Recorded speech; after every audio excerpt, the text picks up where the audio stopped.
nke dị n'Orumba wee na-asị ka ife dịkwa siri ji nwada Alexandra Ijoma mana a na-akparịta anyị ga na-ewetara gị foto n'Orugo TV. Anyị nwabụ anyị ndị Igbo ji ahụ ụzọ.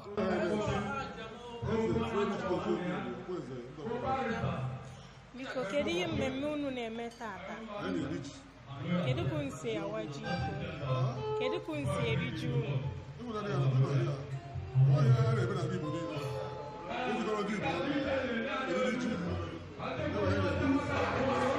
Kedu kwa ihe unu ji eri ji unu? Dịka esi wee kwuo si n'obodo na-asụ n'ọnụ n'ọnụ, ọkwa n'otu a ka obodo si eri ji n'ọnụ n'ọnụ. Ndị Okpalaeze nke dị n'Orumba wee sị na ji nke fa na etufa selie na ahụ ya n'ọkụ tinye ya ụkpaka ụgba ganda ọsịkwe ma ọ sịrị ya nke a ga-atọkwa pieces. No wonder Ijoma Alexandra nwa ụda Ijoma Alexandra ji wee kọpa n'obodo a. Ya lọtawa biko.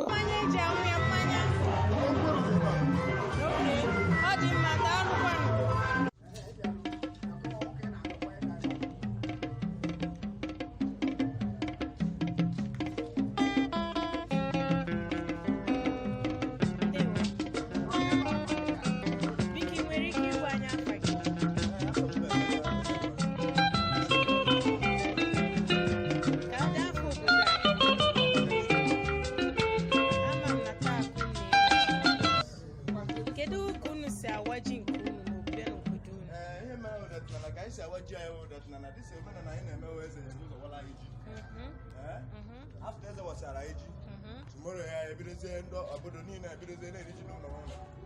So now I guys okay. Ọ dị mma. Ji nwa kedu ihe unu yeji? Kedu ihe unu nwere ike iji wee rie ya? Thank you very much. Anyị ga-eji ụgba ka anyị eji ụgba. Anyị eti kanda n'ime ya. Anyị ga-eme merriment niile dị n'ime ya wee mekọọ ya wee dị n'ọda. Weputere ya ọha obodo. Okay. Nya igwe ya ebu ụzọ wee ri nta dị. Yes. Afọrọ m ya. Afọ m ka ihe niile na-aga. Jisi n'ike. Oh, thank you. Eze a na-achịka bụ na ndị ọ na-achị na-agba ha nta ha adaka ọrịa ọgwụgwọ na ha ekwere so nke ọ bụ ha bụ ya ma na ọma nlasị ha alasị ebele m n'isi everybody ma igwe ma ndị Okpalaeze ma anyị nwa bịara ebe a bụ na ọ ga-adịrị anyị aka jide mgbe na-asụzi ka spika biko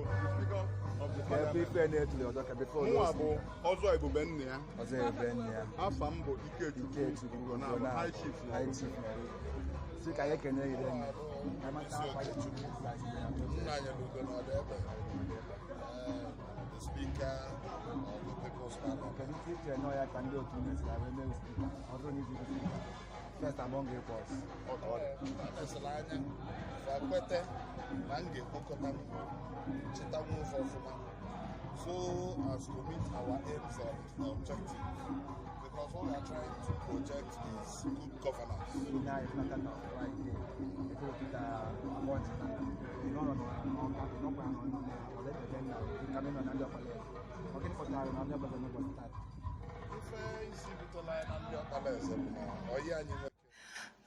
Afọzi m n'iji anya ya gbala onwe Krismas na ya bụ ife mmemme abụrụkwa nke obelie na ndị mmadụ balịa n'ikem ndị nnukwu mmadụ julu Okpalaeze na dịka ndị kwulukwusu na ọgbanje gbalụ na Okpalaeze anyị wee na-asị ụlọ n'Orugo TV ka unu ka nọ ife a na-eme ka kilikene